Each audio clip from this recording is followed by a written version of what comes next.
Alrighty, only a couple minutes late.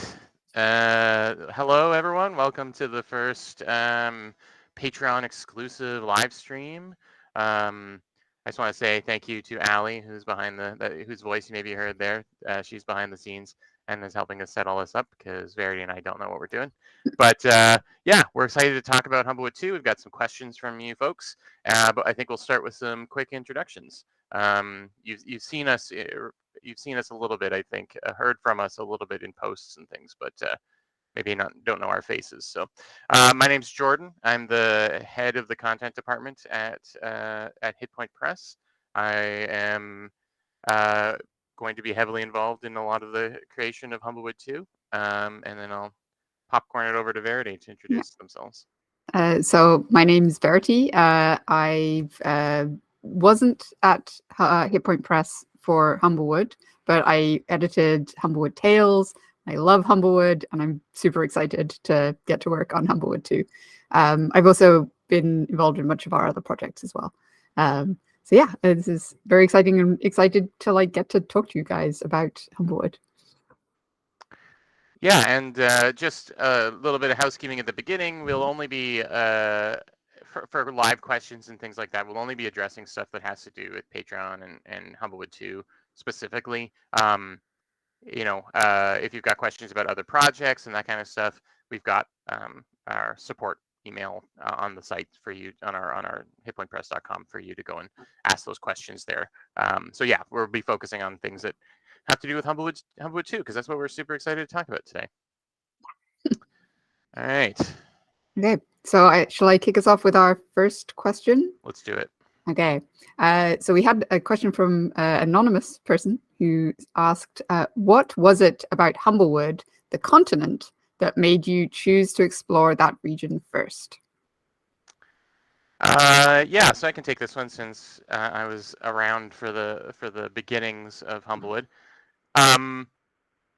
This question is difficult to answer because we didn't really know what the world around the little patch of land that we call Humblewood was going to be. We didn't have a world map or anything like that planned out. This was a project inspired by some art that we saw by Alicia Hannigan. That's really how it started. She drew a little pigeon wizard, and we thought that was adorable and that needed to be in Dungeons and Dragons. And so we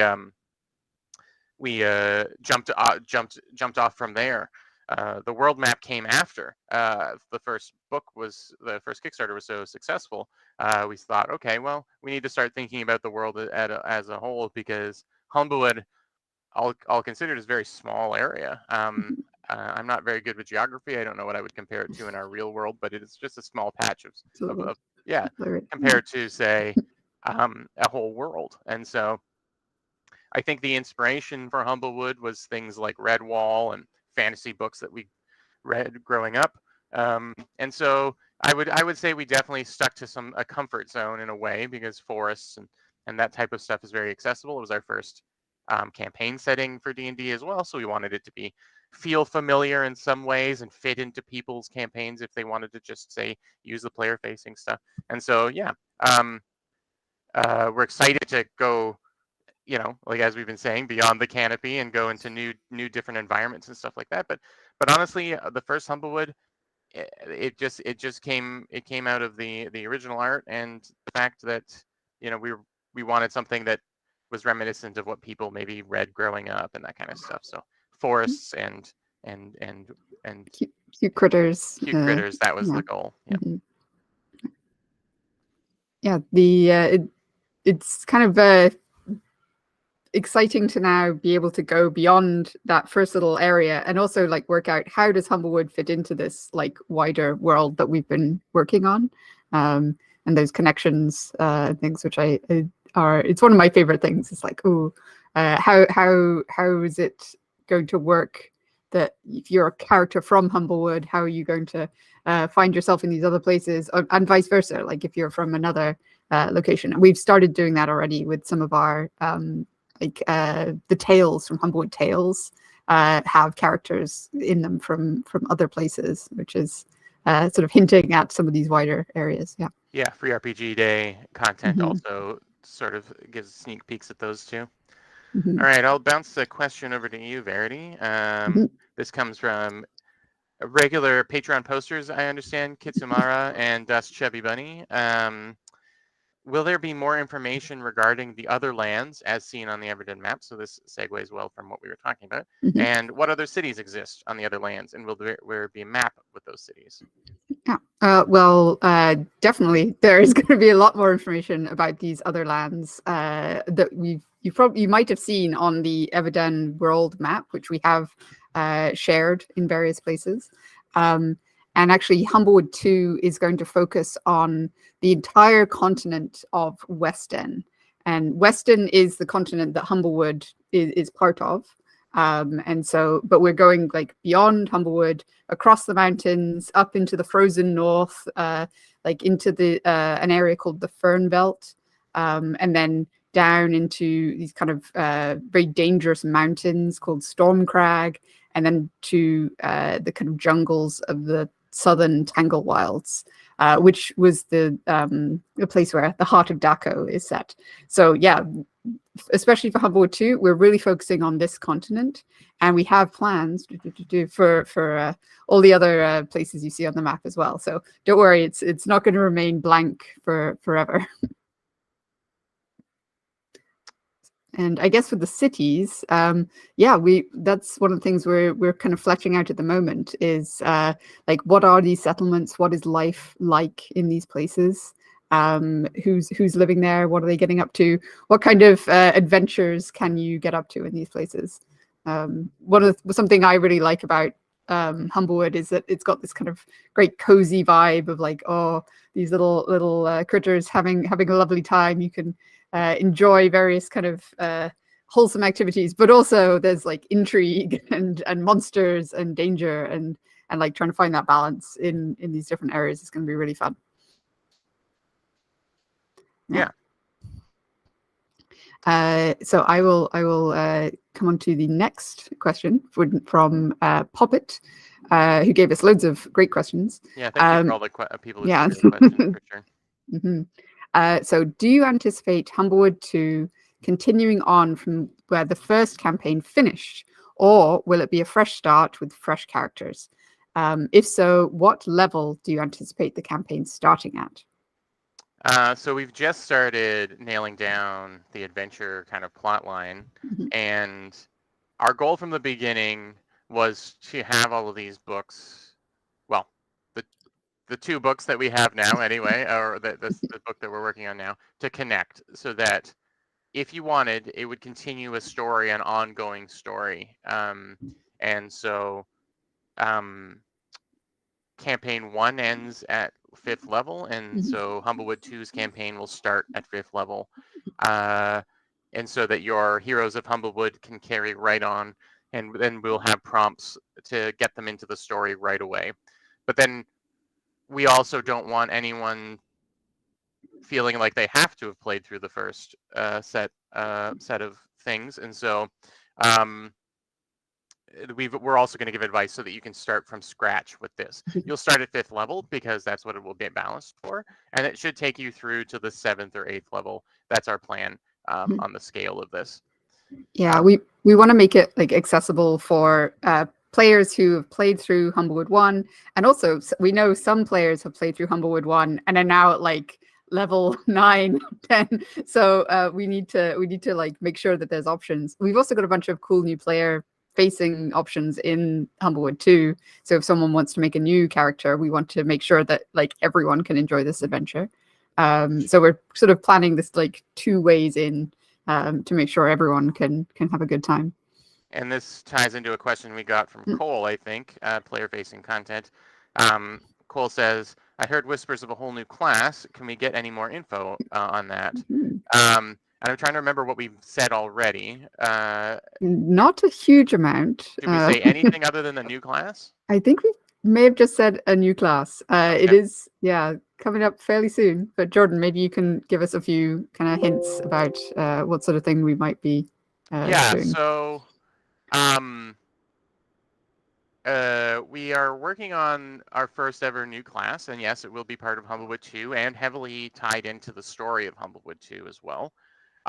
it's a thing that has been sort of hinted at a little bit, based on some lore that has been hinted at in Heart of Daco, which are the Fizzers.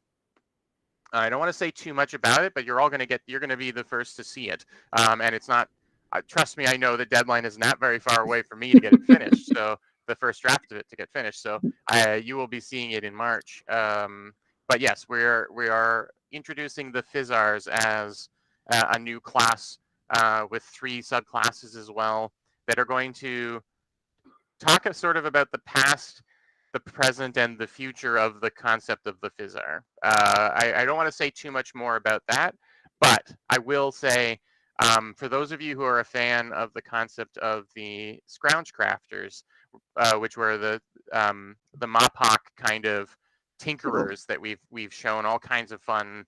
It's our slight take on steampunk for Humblewood. That's where we're going to be starting with the Fizzar is how what's left of that technology and that kind of thing in the modern Humblewood world, and so you'll be able to play as a full-blown scrounge crafter, making little gadgets out of wood and twine and things. So yeah, that's what I will tell you about that, and I really am excited to get feedback on that, and we really need it because this is Yeah. new territory for me and Verity. We've written a ton of subclasses, but we are still, Yeah. wary Ho- about, like, like yeah. making a class and making sure it's all balanced like with the other classes, and that it's fun to play as well, and has that like really satisfying kind of like it's crunchy in the right ways, and narrative in the right ways, like all these things we're trying to figure out, and we're so glad that the Patreon is here to help us get it right. So yeah, it's Yeah, exciting. it's cool to be able to be working on these things with you. So we're really excited to hear what your play tests with this new class are going to be like. So we're gonna, when that one comes out, we'll do our Q&A probably specifically about it. So that you'll have an opportunity to ask specific questions and things. But yeah, that's your big exclusive, I guess, is that it's going to be a Fizzar class and including Scroungecraft, a Scroungecraft subclass. So. Great question. Thank you. Yeah, thank you, Cole. So the next question I'll sling over to you, Verity. It's a long one. I'll paraphrase. This one's from Poppet. Are we going to see more grand scale villainous characters and/or dubious Amaranthine in future updates? Can we give some hints of what we've planned as the big bad for Humblewood 2 for those folks running long-term campaigns, so we can start dropping hints and rumblings for our players? Poppet, you mentioned here that your campaign has been going for over 2 years, with 57 sessions, and it's just so amazing to hear that you are getting so much out of that first Humblewood book. So I'm glad that people are excited about that. But yeah, Verity, if you want to talk a little bit about villains, without saying too much, of course. Oh yeah, no. So I think, like, because Humblewood 2, we're moving into like that second tier of play, and I think we do need to like ramp up our villains. And we've got some pretty dubious folks planned, of various stripes. Like, I think one of the things that we try to do is make our villains like fairly complex. So like Humblewood 1, obviously you've got the bandits who are they villains? Like that's a question, and different games play out in different ways. But yeah, so I think there will still be that kind of like some gray area villains. I really like those. I think that they allow the players to like really grapple with some big questions and make the story their own. But we also have some pretty some slightly more black and white villains coming as well.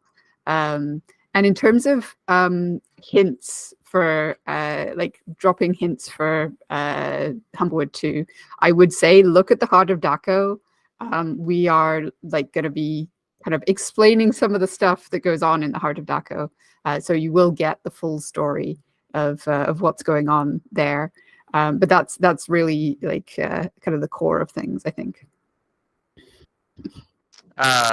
Someone named Rico, weird name, is asking about the blue rose from the heart of Daco returning. So I will say that the blue rose in some form, I think, is going to be there. What form Their it will influence take? is on Yeah, their influence will be seen on the story for yeah. sure. You Yeah, haven't heard the last of the blue rose. yeah. I will say that. And I will say Verity and I have been talking a lot about the themes of the stories, and those will be continued and ramped up in the same way. This is a game. This is a world that talks about environmentalism and using nature, working with nature responsibly and stuff like that. And so we're cranking that up to the next level as well, including, dealing with the big elemental powers of the world and that kind of stuff, like the aspect of fire and that sort of thing. So thank you, Poppet, for that question. Hopefully you can get a little bit of hints into your game. Okay.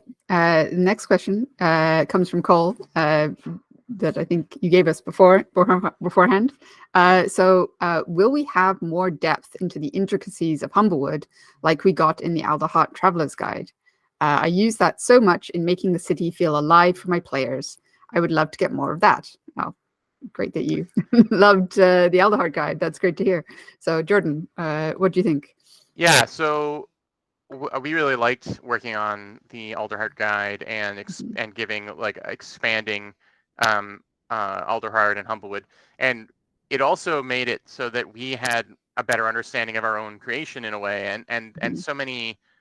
You'll see on some stories we pulled things from the guide and have them inspire whole new storylines, which is really great. And so the Humblewood 2 will have some information about Humblewood itself, only so that someone who's again starting with this book won't have to worry about. We'll have enough information to say, describe Humblewood to their players, and as they're leaving, give them enough information. But what we'll be exploring into more in depth are the cities in the different areas, like of the Fernveld, and the people who sort of cling to the mountainsides and live the harder life along the Stormcrag Mountains. And then the big focus of the book will be, and I think, Cole, what you're looking for in terms of an almanac to a city is going to be about the Tangle Wilds, and the major city there being Halara.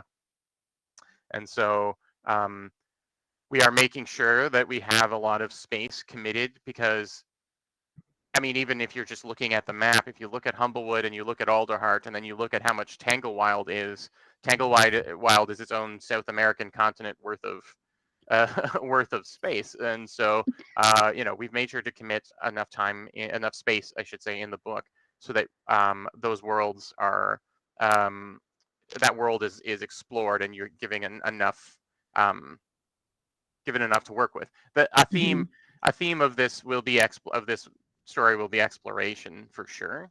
It's going to be places that a lot of players are presumed to maybe not have visited before, or characters have not visited before. It's not a Indiana Jones adventure. These aren't lost civilizations or anything like that, but it is a brand new area with new wonders and things like that for people to find. And so lots of information for not just Halara the city, but the jungle surrounding it. So. Yeah, I think one of the things that we're really keen to do is make sure that we are balancing the setting guide section and the adventure, so that if you're inspired to run and create your own adventure within the world of Everden, that you've got what you need to just take it and run and do cool, new, exciting things. And so whether you're running the adventure or not, you've got fun details that you can kind of throw out to your players, or inspire some kind of plot hook that you come up with. So that it's really that kind of back and forth between us and the GMs, which is just really cool, always hearing what people have got up to. And you're like, wow, you just took this one sentence and you made this incredible, huge story arc, amazing thing. It's very cool. So yeah, I think we definitely want to make sure that's in the book for sure. Yeah, so another thanks again for that question, Cole. Mhm. Another question from that Poppet sent in to us. What about new monsters? Can you hint at some of what we have in store for the new bestiary? Poppet was a little bit underwhelmed, I guess, by the selection in Humblewood 1, and I think we did play it a little safe as far as keeping things simple. But Verity, what do we want to give away about monsters? Well, I think like since we are like we're hitting these like 4 biomes, right? Like you're going to the Crystal Expanse, you're going to Fernbelt, you're going to the Storm Crag, and you're going to the Tangle Wilds. This really gives us an opportunity to introduce you to some creatures that maybe are a little bit fighty in each of these places. And again, like we have this kind of gray areas. Why are you fighting this thing is very important to us, as much as just like here's a creature that exists to get splatted. But I think we will have like these are dangerous places with dangerous things in them, and I think we want to like fill the world with things which will prove a challenge for your players. Like you're level 5 plus, like you're ready to take on some pretty cool monsters, I think. So yeah, we've got a bunch of stat blocks coming up tomorrow in tomorrow's playtest release, which is focusing on the Tangle Wilds. And so you get to have a little sneak peek at some of the monsters and things that can cause some difficulties for your players there. So yeah, that's definitely it's something that I am excited about, because making up cool monsters is great, and really trying to like tie them into these different locations and make them like they live here. Like what are they getting up to? What are they doing?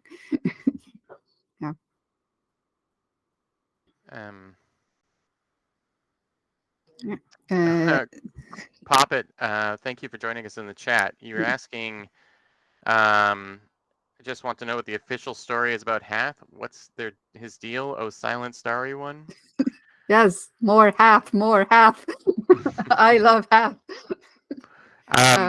Yeah, it's yeah, we're working now on figuring out how much we want to tie in. We want to talk about the existing Amaranthine. We have a question about this coming up, so we will get to it. But you know, we want to explore what the Amaranthine are like, or how they're revered across the continent versus just in Humblewood.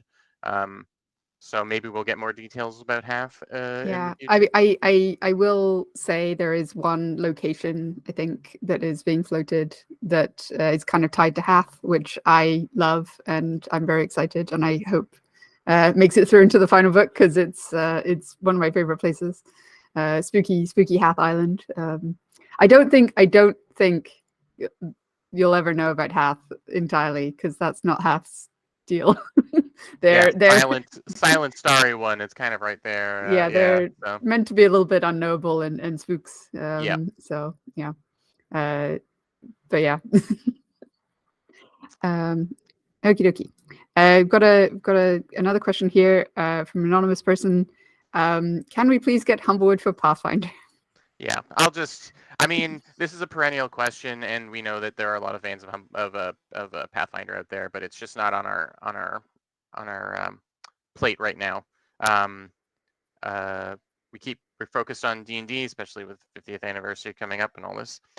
So yeah, Humblewood's D&D exclusive for now, unfortunately. But thank you for checking in with us. Now we've got a pressing question from Kitsumara and us, Chubby Bunny.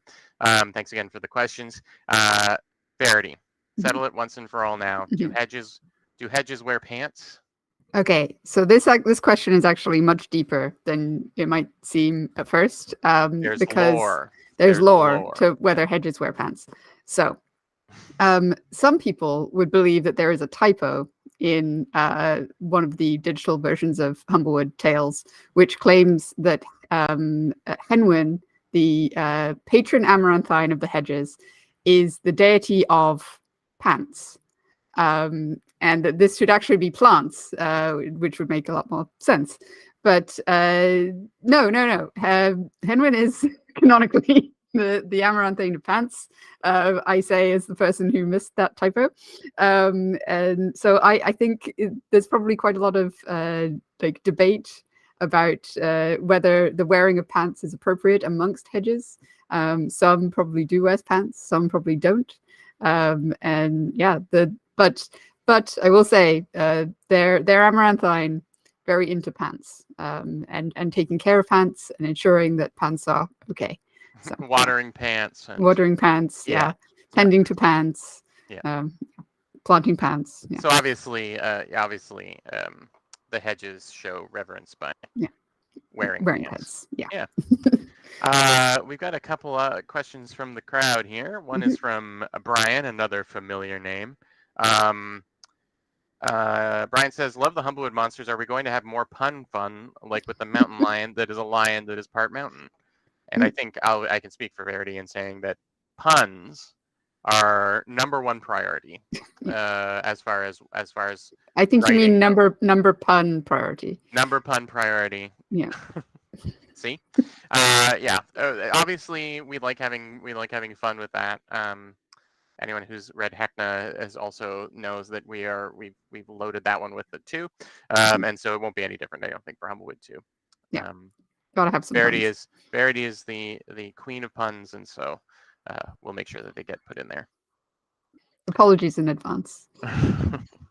And then Cole has another question for us. How do you want us to try out your content?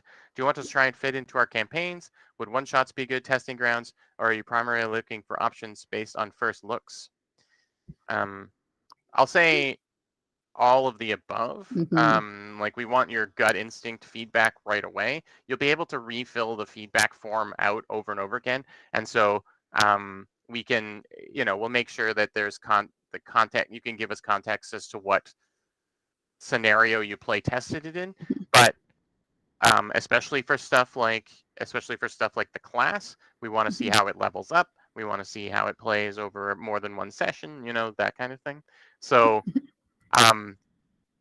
the more information we can get, the better we can improve. Yeah. So please break our things, and then tell us how you broke them so that we can fix them. Yeah, our intention with the Patreon is that we're not showing you final things. We're trying something a little different with it. We're saying this is just a rough draft of where this is at. Please let us, tinker with it and tear it apart and tell us what you like about it, what you don't like about it, and then you will be contributing to the final versions of things in the book. So there's no wrong way to interact with it. Even if you just read it once and pass off some notes, that's helpful to us. So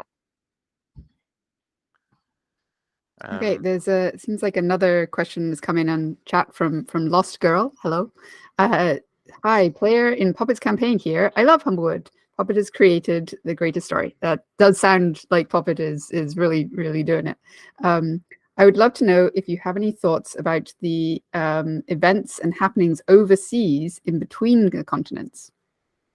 So, oh yeah, the sea. The sea is an exciting place.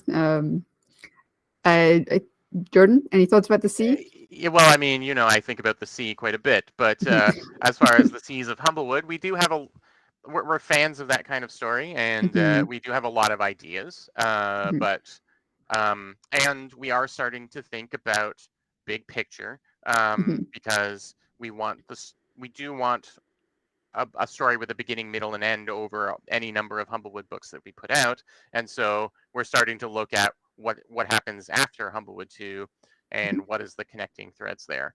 But as far as details, still very fuzzy on a lot of that. Yeah. You can infer some things from looking at the map, I think, but there is a good chance that there will be some seafaring things starting to leak into Humblewood 2 story just a little bit. But I don't know if we can really, not because there's any secrets to be had. I think we just don't have any information figured out for that yet. But we're working on that stuff. Yeah, I think we want to do the sea justice, because seafaring stories are some of my favorite stories. And when we do the sea, of Humblewood. We want it to be as exciting as the land of Humblewood.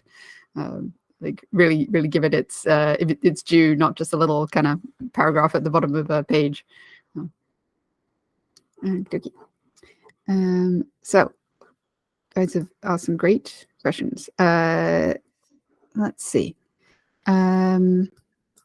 This one. Okay, yeah, this one. So another question from Kitsumara and Das Chubby Bunny. Thank you again. Will there be more information or stories on the Humblefolk Amaranthine? So we talked a little bit.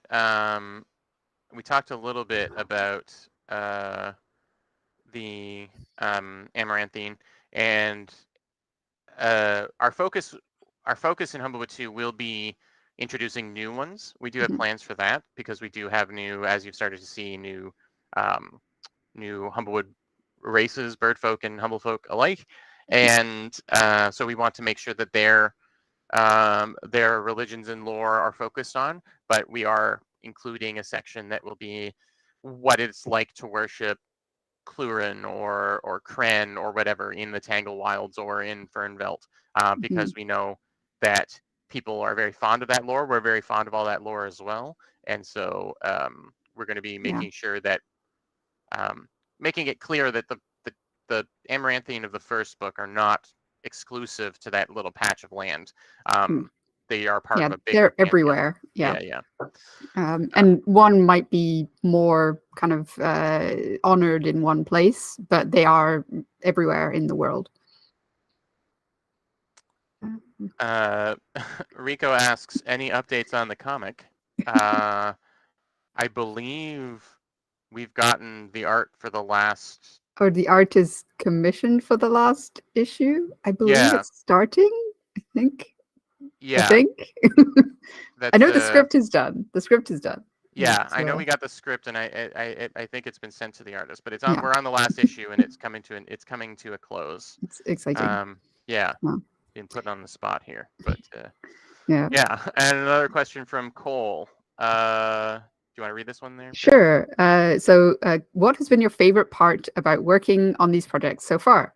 What brings you the most joy, and what has been the hardest slog to get through? Well, I mean, Humblewood 2 specifically is coming along at the end of a long... Last 2023 was a long year for us because we were getting caught up on things. And Humblewood 2 is our first project in a little bit where we're starting from the beginning and really doing our world building. And so I just want to... I would say that getting to collaborate with my team, with Verity, quite a bit, is really the best part so far, is that... we've got to plow through a bunch of ideas that we've collected over the years since the first Kickstarter and start to distill it down to the stuff that makes us the most excited. And now, this is... Humblewood is sort of our, Marvel universe, storyline, right? Like that, not exactly the same, but it's something that we want to tell a big sweeping story over time. And so getting to work on all of that and just getting to start putting that together. I mean, Humblewood 1 was a blast to work on. We learned a lot about we learned everything we know about Kickstarters and things from that. But then going back to a world that you kind of created is like just a cool thing. I wouldn't say there have been any pain points on Humblewood 2, and for me so far, yeah. How about you, Verity? So like definitely, the collaboration, like whenever we get to do like a big brainstorming session, it's just like really energizing and great. In terms of like writing Humblewood stuff, my favorite thing to write, I think, is like the little details that kind of tell you more than like they kind of illuminate a little part of the world. So for example, like in Humblewood Tales, I got to like do some work on the guilds, and like Humblewood Tales and the like Alderheart guide. There's all this stuff about the different levels of Alderheart, and I was like, oh, like what about firefighting? And I kind of like made up the Firefighters Guild, and I decided like this, like if a fire breaks out, the whole city is in danger. So this was going to be a place where you have these 3 levels all being represented, like where there isn't this kind of division between them. because it's like a threat that could occur to the whole city, and just trying to like find these little like places that make the world deeper and more intricate. Like I really like doing those kinds of things, and just thinking about like who are these people, like what are their lives, and what's it going to be like when a player meets this NPC. So yeah, I love those little kind of telling details. I think that's my favorite thing. In terms of like slog, I hate straight apostrophes and hunting them down, but that will come right at the end of the project. They are my nemesis, and they must be extinguished and replaced with curly apostrophes wherever they are found. But yeah, that's always a good time. They sneak in. You think you've got them all, and then they just sneak in. Don't get Verity started on apostrophes. I'll tell you what. Yep. All right. We got another question from Lost Girl. Also, something I was wondering: how have you guys pictured Fey creatures, the Feywild, being a part of Humblewood, knowing all the 5e abilities that are tied to the Fey? That's a good question, and yeah, I think you can talk to that a little bit with the Looper and things like that. Yeah, the Fey, because it's not a hurdle, but a decision we made early on with Humblewood was that it was not a place where the other humanoid creatures of D&D lived. You could certainly play one of those, but they would be sticking out like a sore thumb in this place. And that's the reason that the first Humblewood book has 10 different races, is because we wanted to make sure that there was, just like the real natural world, we wanted biodiversity, as far as that goes. And so, to your point, a lot of things have sort of gone unaddressed. Fae are a big one, but then also giants, like so many. There's a whole new book about giants and barbarian giants and things like this. And so, as far as what the Feywild is in our internal lore, I think. I think there are a lot of I think the Feywild and the Fey type things manifest a lot as spirity creatures that have either been cursed or blessed or something, Verity mentions a story I wrote for Humblewood Tales about the Loper, and that is definitely has a very Fey vibe to it. So check that out for that.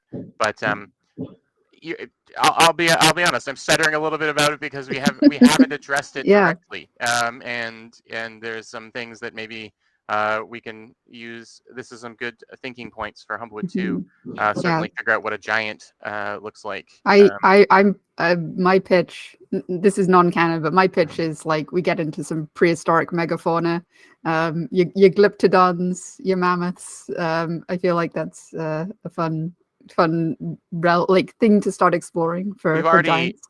We've already broke people's minds when they see how big some of the player races are, as far as their scales go, because we wanted to sort of be fair to that. So you've got some quite tall deer folk. The crow folk are considerably big. The Corvum tower over the other bird folks. If you ever seen a raven, they're pretty big. That's one of the reasons that we don't talk about, or that's one of the funny things that we think about when we think about other humanoid races, like humans or dwarves or whatever, showing up here, and then a giant crow person comes in through a doorway. They're 7 feet tall. I'd certainly be interested to hear what anyone, if anyone's played with those coming in. But there are some things. There are some things that connect to things like that we haven't really fully addressed. But as we're looking at the world as a whole, we have had some discussions about like the cosmology of the world, because like as soon as you start world building on a major level, you really have to dive into all of like the kind of full breadth of things to make sure it all makes sense together, and it's kind of all singing the same song.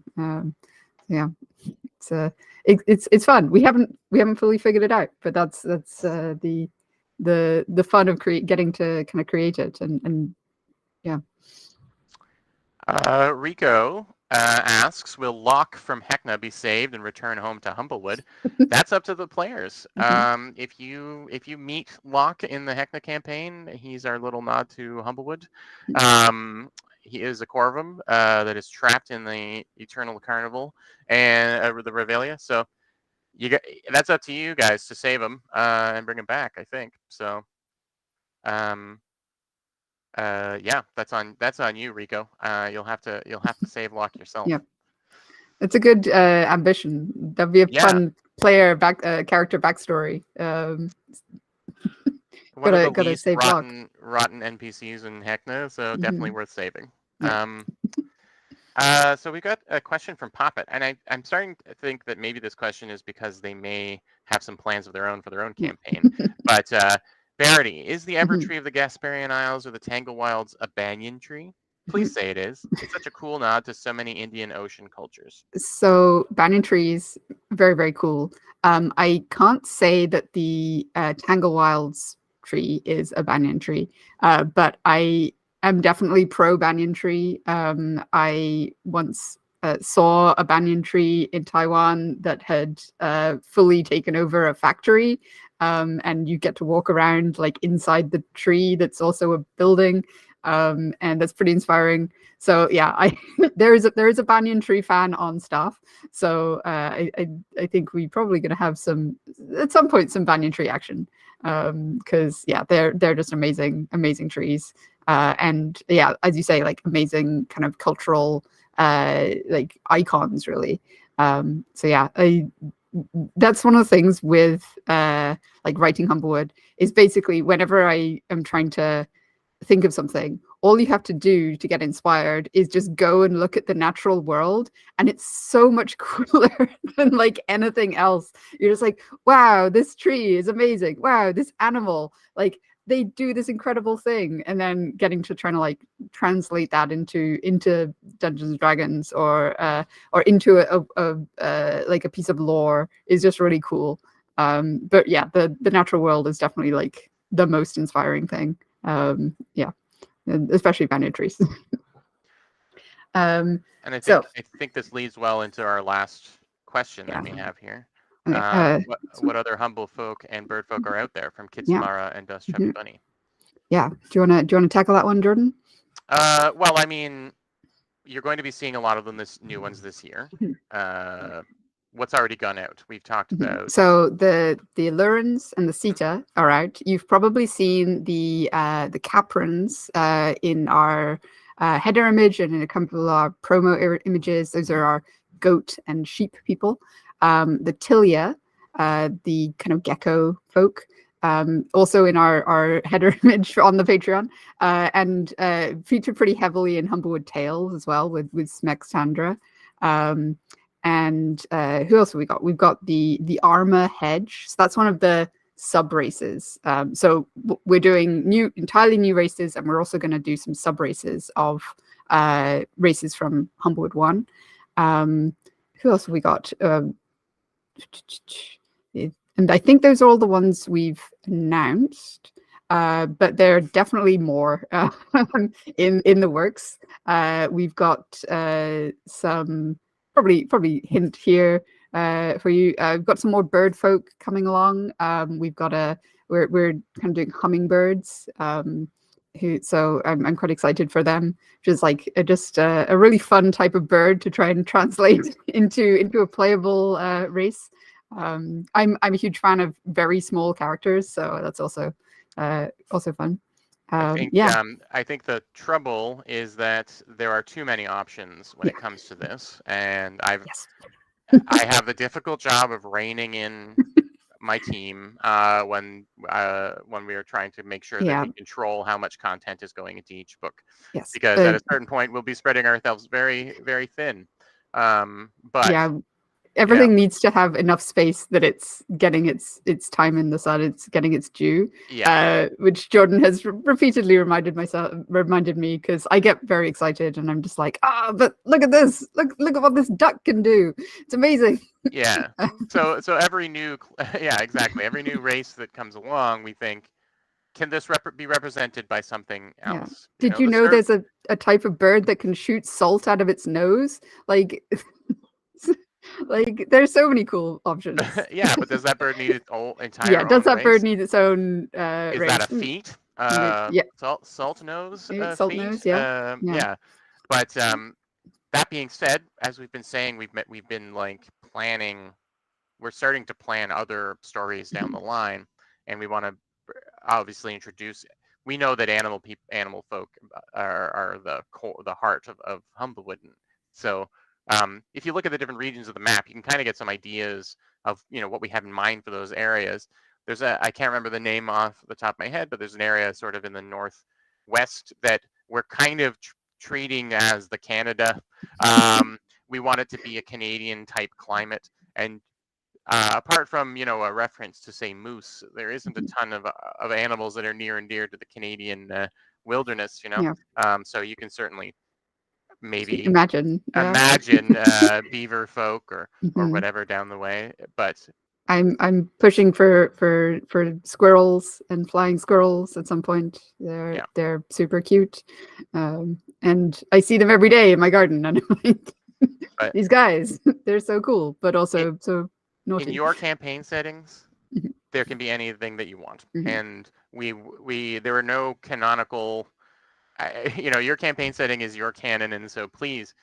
I mean, we have seen some amazing things where people have just adapted mhm, what is there and just started to spin it off into their own stuff.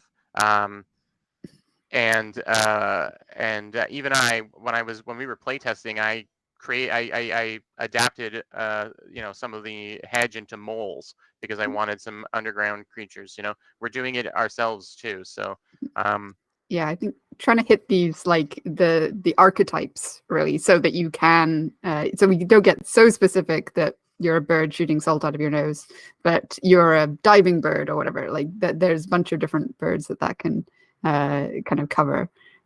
So yeah, those conversations are definitely going on behind the scenes, and I'm not allowed to make 10,000 animal races, unfortunately. So, at least not all in the same book. no. Yeah. Poppet petitions for a Shoebill Birdfolk villain. Shoebill's And terrifying. yeah, they make machine gun sounds already, Yeah. so I think that makes maybe a gangster, like a mobster Yeah. Shoebill that scares people with a machine gun noise. I don't know. Yeah. Uh, thank you. Thank you, everybody, we're going to wrap up here, I think. Mhm. But thank you, everyone. We weren't sure we were going to have anyone asking questions live, so we're very excited that people were here to do it. And thank you to everyone who submitted questions as well. Verity. Yeah. Yeah. Thank you so much for like kind of loving Humblewood as much as we do. Just like it's so exciting to get to share stuff with you and not just be kind of like typing away and then maybe like waiting kind of years in some cases to hear what you guys think. Like it is so rewarding to get to like have feedback straight away. It is just, and it's so useful. I cannot like underestimate how like overestimate how useful it is. Yeah, so thank you so much. Yeah, thank you for joining us on the journey of Humblewood 2, and we'll be doing one of these every month, and we'll be focusing on different aspects of it, and you will meet other members of the team to talk about different aspects from art to design to everything in between. And so, yeah, stay tuned. Lots more to come in 2024. That is the year. Right. Yes. The year of Humblewood 2, yeah. Mm-hmm. And thanks again to Allie for Yes, thank you, being Allie. our silent partner on making this run. So thanks for everyone who tuned in, and we'll